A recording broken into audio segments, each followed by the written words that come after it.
and talk about imposter syndrome, Jeff. What in the world am I doing up here talking about criteria, but let's do it. So do you remember when you were a kid, when you were young, did you have a favorite activity? Was it Legos? Maybe more specifically, He-Man figures? Not that I'm speaking from experience. Or coloring books? I have to admit I love to color, and I was excited to have a little girl to kind of help continue my coloring adventures. And watching my daughter Claire grow up has really reminded me how different it was to color as a kid versus how you color as an adult. She has that freedom that life affords you as a young child to get creative and to color outside the lines. She's also reminded me about, the freedom to ask why.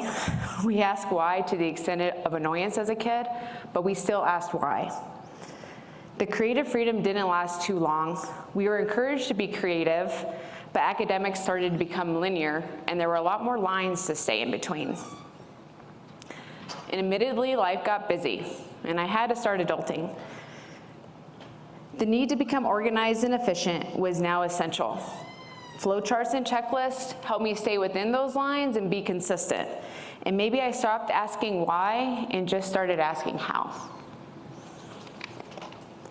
And how often do we start a project, either as part of a design team or owner team, and have that complete creative freedom to color outside the lines and ask ourselves why? Or as we as owners giving the message, that's not within budget, the schedule doesn't allow for that, or let's stick to what's worked before, because that's predictable. So when Holly asked if I wanted to manage the Volume 3, Chapter 4 update, the current treatment BMP chapter, that was her first project at the district in 2010. That's when it was accepted.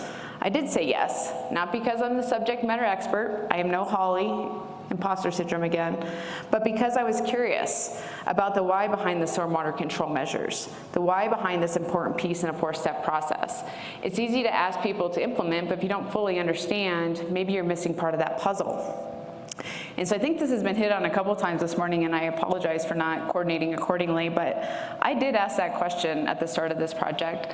What's the difference between a BMP and SCM, and why are we changing terminology?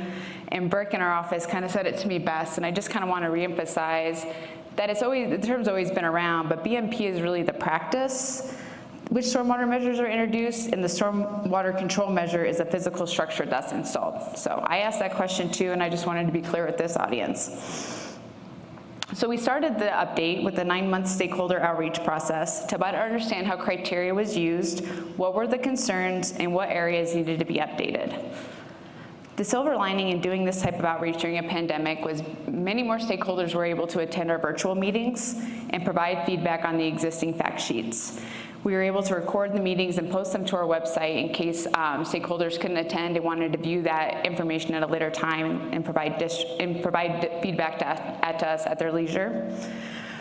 With over 1,000 responses, we heard great feedback. And right now, the consultant team is busy incorporating key themes from the feedback, and there will be changes to the current criteria.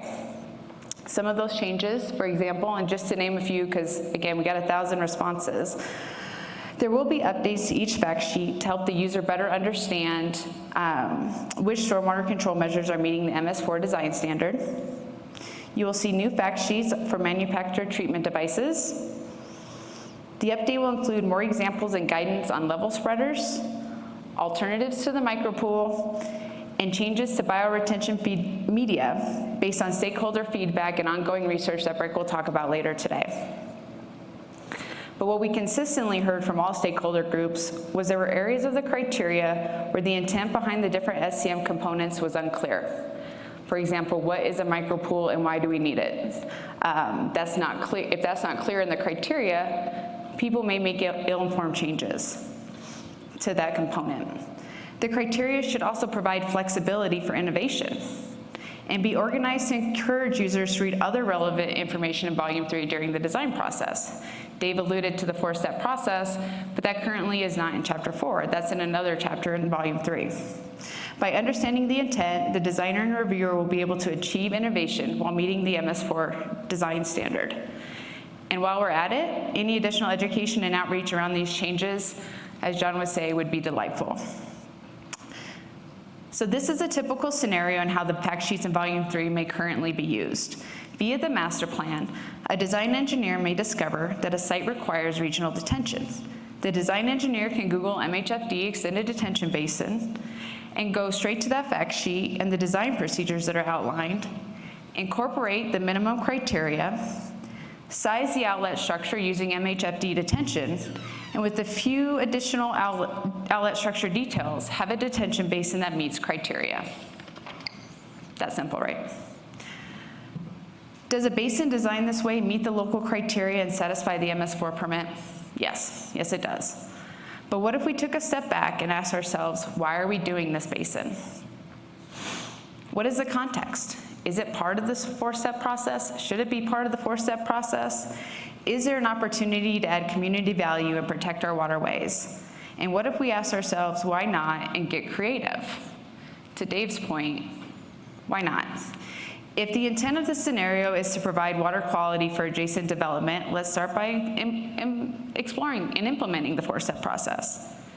Dave had some good examples, but should we be looking at disconnecting impervious areas and utilizing the benefit of runoff reduction with permeable pavement or bioretention in the parking lot? Let's evaluate the context of the site and give the needed water quality basin space. Let's not just shove it into a corner and pretend like it doesn't exist. And what if we stabilize and restore the stream function at the same time? Can we add community value? Can we enhance the open space and not just construct a basin? Why not? Why not ask ourselves these questions at the very start and give ourselves some freedom to get creative? What about the different inflow and outflow components? And why not use a level spreader instead of a pipe to act as inflow to the basin to help sustain the vegetation we are relying on to promote infiltration? Are there different options for the outflow components, or is a pipe the most appropriate component in this scenario? Asking ourselves these questions and giving ourselves freedom to be creative will help make stormwater control measures more than just meeting criteria, but allow it to be multiple objectives and add value to the community. The Volume 3 Chapter 4 update will have a new look and a new title that we all know now. The chapter will be composed of an upfront section. Here, the user can better understand the opportunity to add community value, how to assess a site, as well as understand the criteria and intent for stormwater control measures, such as inflow and outflow structures. We'll still have fact sheets, and the fact sheets will be organized by primary function: runoff reduction, sedimentation, and filtration. Each fact sheet will encourage the user to reference the Upfront section for guidance on components and materials. The fact sheets will focus on the design procedures needed to make SCMs function, as well as provide guidance on meeting the MS4 design standard, adding community value, maintenance, and how to increase the overall life cycle of the stormwater control measure. The next phase of this project will begin in August. We'll begin to provide drafts of each fact sheet and the Upfront section to the stakeholders to review and comment. The plan is to have an informational meeting about what has changed in each fact sheet prior to releasing the drafts for comment. And so we're sharing all this information on a webpage we have set up to help inform stakeholders of the where we are in the process, provide any meeting minutes, reference materials, and upcoming drafts. I also want to plug it that we have a place for all of you to share photos of any existing stormwater control measures you may have in your community or around the district. A more complete draft will be sent out for final review and comment later this year. In 2022, the district will begin an outreach and education program around the new information, and some more to come on that later on next year. And if you're interested in reviewing, if you haven't been a part of the update this far, please send me an email and I'll make sure I get you added to the stakeholder list. So I have to give a big thank you to the consultant team for educating me along the way. Like I showed in one of the slides, we had 7 consultants, and they're all doing a fantastic job and all answering every single question I have, and I appreciate it. Thank you for allowing me to get curious. Thanks to all the stakeholders who have participated and provided feedback so far this year. And thank you to Holly for always answering my questions and allowing me to ask why. I know how important this update is to you. We look forward to working with all of you to complete this update.